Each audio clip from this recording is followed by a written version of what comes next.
हाँ, तो बच्चों हमारा अगला पॉइंट चल रहा था आयनन एंथैल्पी। परमाणु त्रिज्या और आयनन त्रिज्या के बारे में आपको बता दिया है। अब मेरा अगला पॉइंट आपको बताना है आयनन एंथैल्पी। तो आयनन एंथैल्पी किसे कहते हैं, ये आपको 11 में पढ़ाया था। आयनन एंथैल्पी का मतलब है कि किसी परमाणु के संयोजकों से इलेक्ट्रॉन को निकालने के लिए दी गई आवश्यक ऊर्जा की मात्रा को आयनन एंथैल्पी कहते हैं। किलो जूल मोल इनवर्स इसका मात्रक होता है। अर्थात किसी परमाणु को आयन में बदलने के लिए दी गई, किसी परमाणु से इलेक्ट्रॉन को निष्कासित करने के लिए दी गई आवश्यक ऊर्जा को भी आप आयनन एंथैल्पी या आयनाइजेशन पोटेंशियल कह सकते हैं। तो प्रत्येक परमाणु जो है उदासीन होता है। उदासीन इसलिए होता है क्योंकि उसमें प्रोटॉन और इलेक्ट्रॉन समान होते हैं। तो प्रोटॉन और इलेक्ट्रॉन पर समान आवेश के कारण आवेश संतुलित होते हैं, इसलिए परमाणु उदासीन होते हैं। परंतु जब हम किसी परमाणु के संयोजकों से इलेक्ट्रॉन को रिमूव कर देते हैं या हटा देते हैं तो उसमें प्रोटॉन की संख्या इलेक्ट्रॉन के सापेक्ष बढ़ जाती है, और जितने प्रोटॉन बढ़ जाते हैं उतना ही उस पर धन आवेश बढ़ जाता है। तो यहाँ पर आयनन एंथैल्पी का मान वर्ग 15 के लिए, अगर हम आयनन एंथैल्पी की बात करें तो वर्ग 15 में आयनन एंथैल्पी का मान वर्ग में नीचे की ओर जाने पर घटता है। इसका मतलब है कि नाइट्रोजन से इलेक्ट्रॉन को निकालना कठिन होगा देन बिस्मथ और मॉस्कोवियम के तुलना में। अर्थात जो परमाणु हमारा नाइट्रोजन सबसे टॉप में है उसकी एनर्जी, तो आपको बता रहा था कि नाइट्रोजन में जो है इलेक्ट्रॉन निकालने के लिए नाइट्रोजन को ज़्यादा एनर्जी सप्लाई करनी पड़ती है। तो नाइट्रोजन तब जाके हमारा आयंस में कन्वर्ट होगा। इसी प्रकार से फास्फोरस की आयनन एंथैल्पी का मान थोड़ा कम हो जाएगा। उसका कारण ये है कि फास्फोरस का परमाणु आकार बड़ा होगा। तो परमाणु आकार में भी वही नाभिकीय, परमाणु के केंद्र में जो नाभिक होता है, नाभिक के द्वारा संयोजक कोष पे के इलेक्ट्रॉन पे लगने वाला आकर्षण बल क्या हो जाता है, कमज़ोर होने लगता है। इस प्रकार से इलेक्ट्रॉन को निकालने के लिए कम ऊर्जा से इलेक्ट्रॉन निष्कासित हो जाते हैं। तो फिर से वही बात आती है कि हमारी जो नाभिक होगा, नाभिक से जैसे इलेक्ट्रॉन पर लगने वाला अंदर की ओर आकर्षण बल होगा, तो अगर हमारे पास ये आर की वैल्यू बढ़ेगी, यहाँ पे रेडियस बढ़ेगा परमाणु का, तो इलेक्ट्रॉन नाभिक से दूर पड़ जाएगा। तो जितना ज़्यादा दूर पड़ेगा उतना ही कम ऊर्जा उसको इलेक्ट्रॉन को निकालने के लिए उसे देनी पड़ेगी। तो इससे स्पष्ट होता है कि जो हमारे बड़े परमाणु हैं, जैसे आर्सेनिक है, एंटीमनी है, इनके परमाणु आकार बढ़ते जाएंगे नीचे की ओर। बिस्मथ है, तो इनके परमाणु आकार बढ़ने के कारण जो नाभिक होगा, नाभिक से संयोजी कोष की दूरी बहुत ज़्यादा हो जाएगी। तो नाभिक के द्वारा इलेक्ट्रॉन पर जो लगने वाला आकर्षण बल होगा बहुत दुर्बल हो जाएगा, वीक हो जाएगा, वीक फोर्स हो जाएगा ये, और फलस्वरूप इलेक्ट्रॉन यहाँ से कम ऊर्जा से ही बाहर निकल जाएगा। तो इसका मतलब हो गया कि बिस्मथ की आयनन एंथैल्पी का मान सबसे कम होगा। अर्थात बिस्मथ से इलेक्ट्रॉन निकालने के लिए बहुत कम ऊर्जा प्रदान करनी पड़ेगी। और नाइट्रोजन की आयनन एंथैल्पी सबसे अधिक इसलिए होगी क्योंकि नाभिक के संयोजी कोष और नाभिक के बीच की दूरी बहुत कम होने के कारण इलेक्ट्रॉन नाभिक के प्रबलता से जुड़ा होगा, या नाभिक द्वारा उस पर स्ट्रॉन्ग अट्रैक्शन फोर्स यहाँ पे लगा होगा। तो उस अट्रैक्शन फोर्स के विरुद्ध हमें आयनन ऊर्जा को बढ़ाना पड़ेगा। ऊर्जा बढ़ाएंगे तो तब जाके इसके बल को हम इससे मुक्त कर पाएंगे, नाभिक के पकड़ से इलेक्ट्रॉन को। तो यहाँ पे आयनन एंथैल्पी का मान सबसे अधिक होगा। तो ये शायद आपको समझ में आ गया होगा। इसके अलावा हमारा जो पॉइंट है, ये यहाँ लिखा हुआ है, आपने सब लिखा हुआ होगा कि फास्फोरस, आर्सेनिक, एंटीमनी, बिस्मथ आदि का परमाणु आकार वर्ग में नीचे जाने पर बढ़ता है और परिणाम स्वरूप संयोजी कोष के इलेक्ट्रॉनों की नाभिक से दूरी अधिक होती है और नाभिक द्वारा लगने वाला आकर्षण बल कमज़ोर पड़ता है क्योंकि दूरी बढ़ रही है, इलेक्ट्रॉन ज़्यादा दूर पड़ रहा है। तो नाभिक उसको उतनी मजबूती से इलेक्ट्रॉन को कैप्चर नहीं कर पाएगा और कम ऊर्जा से ही बाहर हो जाएंगे। इसी क्रम में आयनन ऊर्जा का मान वर्ग में नीचे की ओर कम होते जाता है, अतः वर्ग में बिस्मथ की आयनन ऊर्जा सबसे कम होगी और नाइट्रोजन की आयनन ऊर्जा का मान सबसे अधिक होगा। अगला पॉइंट आता है विद्युत ऋणात्मकता। तो विद्युत ऋणात्मकता को हमें इंग्लिश में लिखा है इलेक्ट्रोनेगेटिविटी।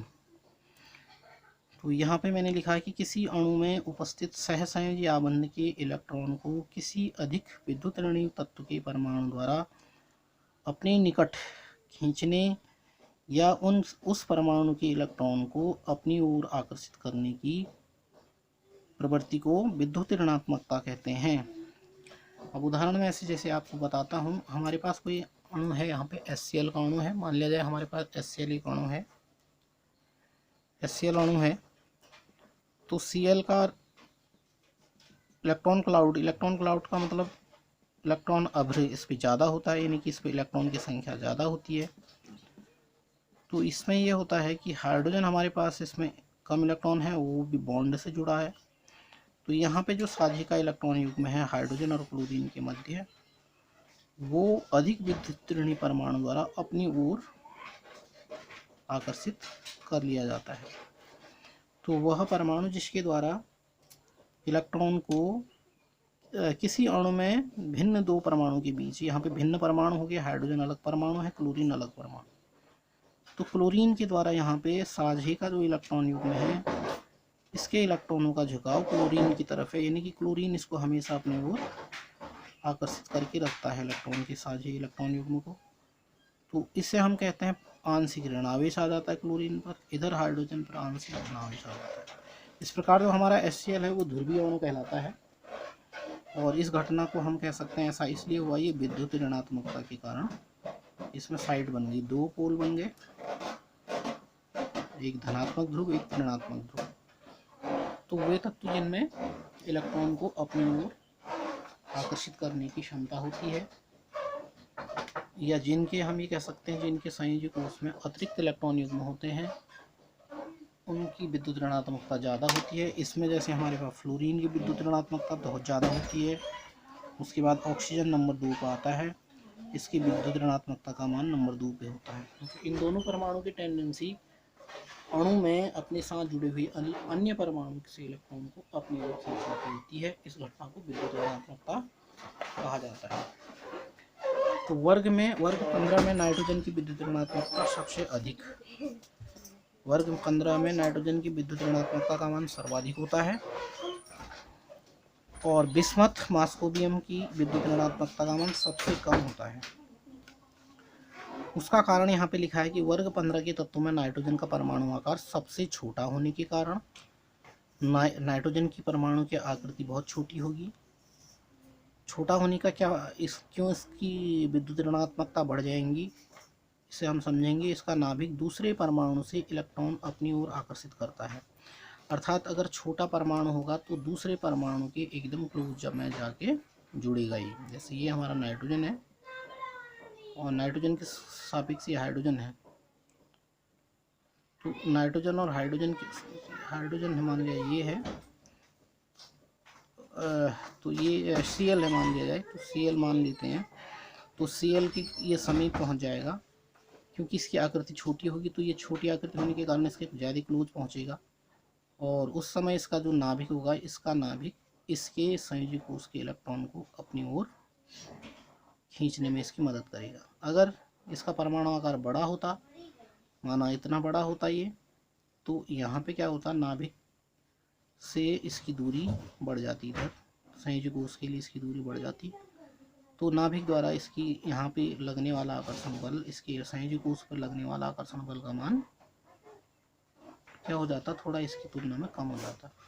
परंतु नाभिक छोटा होना और परमाणु का आकार छोटा होने के कारण ये संयोजी कोष तक आसानी से इसकी पकड़ है, तो ये इलेक्ट्रॉन को जल्दी आकर्षित कर लेगा।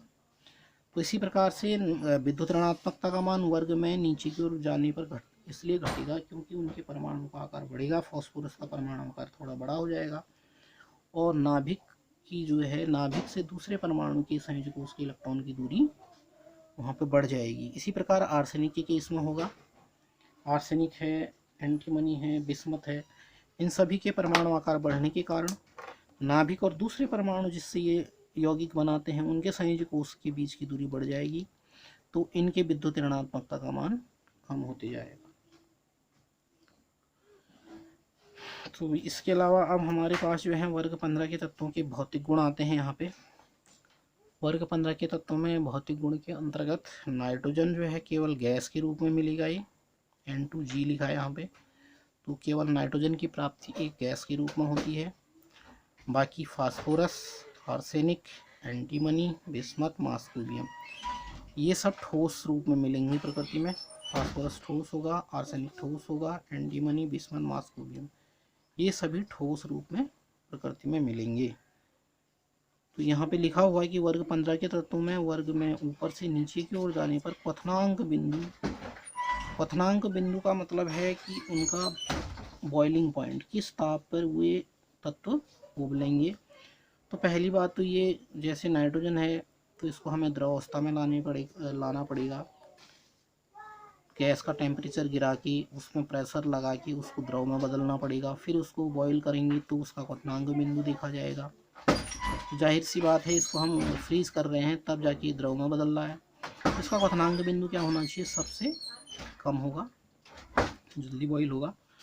और फास्फोरस, आर्सेनिक, एंटीमनी, बिस्मथ ये जो है हमारी ठोस हैं, तो इनका क्वथनांक बिंदु नीचे की ओर जाने पर बढ़ेगा। तो यहाँ पे लिखा है क्वथनांक बिंदु बॉइलिंग पॉइंट में वृद्धि होती है वर्ग में नीचे की ओर जाने पर।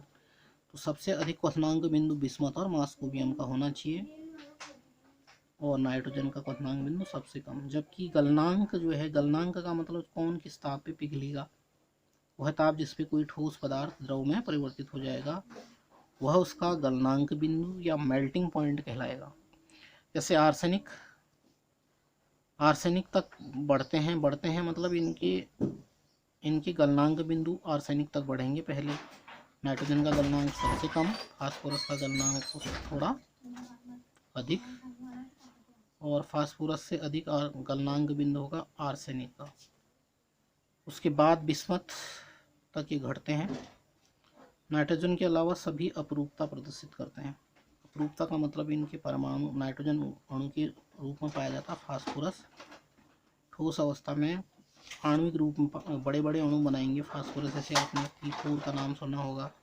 कई सारी तीन प्रकार सफ़ेद फास्फोरस, काला फास्फोरस, लाल फास्फोरस अलग अलग आते हैं। तो फास्फोरस से P4 इसका सूत्र है, P6 है, तो इस तरीके से इसके अणु होते हैं।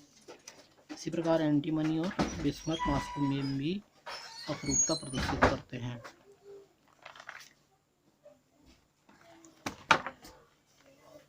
रासायनिक गुण में इसका ऑक्सीकरण संख्या आती है। ऑक्सीकरण संख्या के लिए हम इसमें देखते हैं कि इन तत्वों की सामान्य ऑक्सीकरण अवस्थाएं -3 और +3 है तथा +5 तक ही ऑक्सीकरण संख्या अपनी प्रदर्शित करते हैं। आकार तथा धातु लक्षणों में वृद्धि के कारण वर्ग में नीचे की ओर जाने पर -3 ऑक्सीकरण अवस्था प्रदर्शित करने की प्रवृत्ति घटती है। वर्ग में जो टॉप में होगा तत्व उनकी ऑक्सीकरण संख्या -3, जैसे नाइट्रोजन है, फास्फोरस है, तो -3 ऑक्सीकरण प्रदर्शित करते हैं। वर्ग के अंत में जैसे बिस्मथ आएगा, -3 ऑक्सीकरण अवस्था में शायद ही कोई यौगिक बनाता हो। ये वर्ग में नीचे की ओर जाने पर +5 ऑक्सीकरण अवस्था का मान स्थायित्व घटता है। बिस्मथ 5 का मतलब यहाँ इसकी ऑक्सीकरण संख्या 5 है। एकमात्र BiF5 है, इसका एक ही यौगिक बनेगा BiF5। वर्ग में नीचे की ओर +5 ऑक्सीकरण अवस्था के स्थायित्व में +5 ऑक्सीकरण अवस्था के स्थायित्व में